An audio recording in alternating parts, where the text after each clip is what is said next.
Assalamualaikum warahmatullahi wabarakatuh. Hari ini saya akan mencoba wawancara bersama rekan sejawat saya, Ibu Lucy, tentang kasus satu, yaitu Ibu Tati.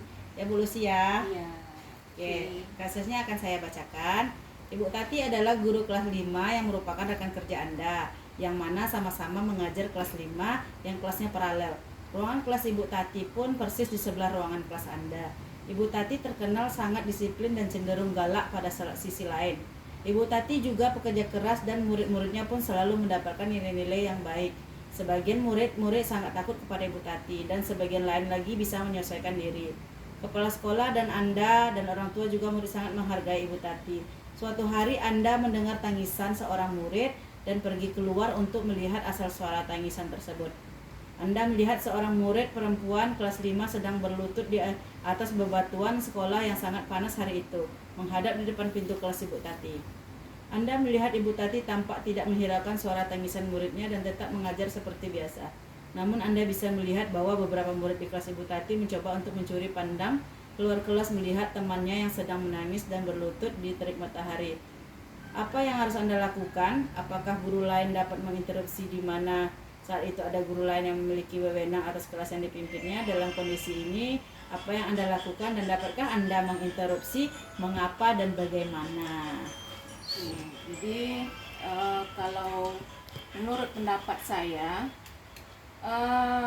akan melakukan pendekatan sosial kepada anak yang diberi hukuman tadi.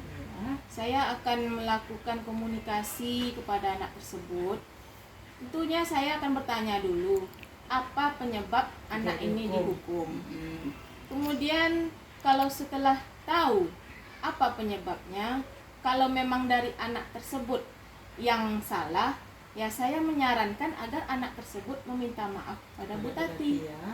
Nah, setelah itu tentunya saya akan mencoba untuk berdiskusi dengan Bu Tati tersebut, karena menurut saya hukuman yang diberikan Bu Tati cukup berat. Iya, karena kita sekarang tidak ada hukum lagi ya Bu. Iya, tidak ada lagi untuk hukuman fisik itu tidak ada. Kasihan kan, apalagi anak perempuan. Nah, dijemur, terik panas, itu sangat mengganggu psikis anak. Iya, benar. Jadi saya coba nanti berdiskusi dengan Bu Tati, apakah nanti bisa diganti hukumannya dengan hukuman yang lain, restitusi seperti restitusi itu yang bisa mendidik lah. Misalnya dia suruh membuat gambar atau membuat kaligrafi itu sebagai hukumannya. Jadi ada manfaatnya juga, gitu kan. Kemudian apalagi sekarang ini kalau kita di bidang pendidikan itu kan udah ada undang-undangnya, nggak boleh kita melakukan kekerasan. Kalau seandainya ini terdengar di luar, tentunya nanti ini akan menjadi kasus hukum. Tentunya kita pihak sekolah nanti akan diliput lah sama media dan juga nanti kena sanksi sosial oleh masyarakat.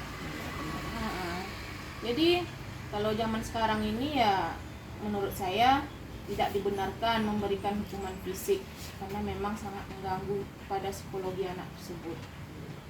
Dan juga mungkin tidak hanya saya yang bisa memberikan instruksi, guru-guru lain juga bisa memberikan instruksi nanti kepada Ibu Tati. Walaupun tidak bisa, nanti kita bisa mengajukan ke kepala sekolah lagi ya Bu ya. Gimana solusinya lebih baik kan? Saya juga sependapat dengan Ibu Lucy karena hukuman fisik tidak dibenarkan lagi pada zaman ini. Bukan hanya hukuman fisik dan juga kekerasan verbal sebenarnya juga dilarang. Terkadang kita memarahi anak murid itu juga tidak boleh, atau membentak anak murid juga tidak boleh. Dan juga saya setuju dengan pendapat Bu Lucy tentang diskusi ringan dengan Ibu Tati tentang meringankan hukuman, tentu dengan bahasa yang baik lah ya Bu ya, kita bicaranya tidak menyinggung perasaan Ibu Tati. Ya, karena nanti kalau dengan kurang bahasa yang baik nanti beliau tersinggung. Nah, prinsip yang menjadi landasan Ibu ini menurut saya menggunakan itu namanya dilema etika, Bu. Nah, dilema etika itu yang digunakan Ibu berproses berprinsip kepada end-based thinking atau berpikir berbasis hasil akhir, di mana Ibu menyelesaikan persoalan itu. Pertama, Ibu mendekati anak perempuan tersebut dengan sosialnya yang baik, diskusi ringan dengan Bu Tati, dan tindak lanjutnya bisa merubah pihak-pihak di sekolah kalau ibunya tidak bisa dibicarakan, misalnya seperti Ibu Tati tadi kan. Dan tidak juga hanya Ibu saja, mana tahu guru lain juga bisa menginterupsi kepada Ibu Tati. Nah, kalau saya jadi ibu, saya juga akan melakukan hal seperti itu. Jadi yang Ibu utarakan tadi sudah bagus, walaupun secara kebenaran Ibu Tati itu benar menegakkan peraturan, karena menghukum mereka itu tidak salah, tapi tindakannya itu yang salah, atau udah dengan kekerasan. Tapi dengan menginterupsi Ibu Tati tadi, Ibu juga benar agar tidak ada lagi terjadi hal-hal yang seperti itu, dan bisa diganti dengan yang tadi seperti yang saya katakan, misalnya mengganti dengan hukuman membuat gambar dan lain-lainnya.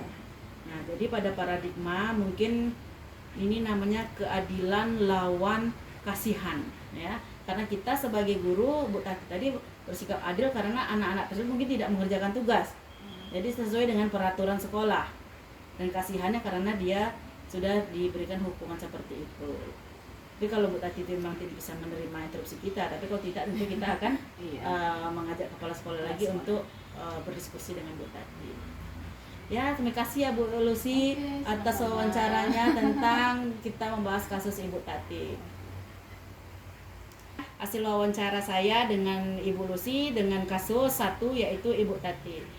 Saya akhiri dengan Assalamualaikum warahmatullahi wabarakatuh.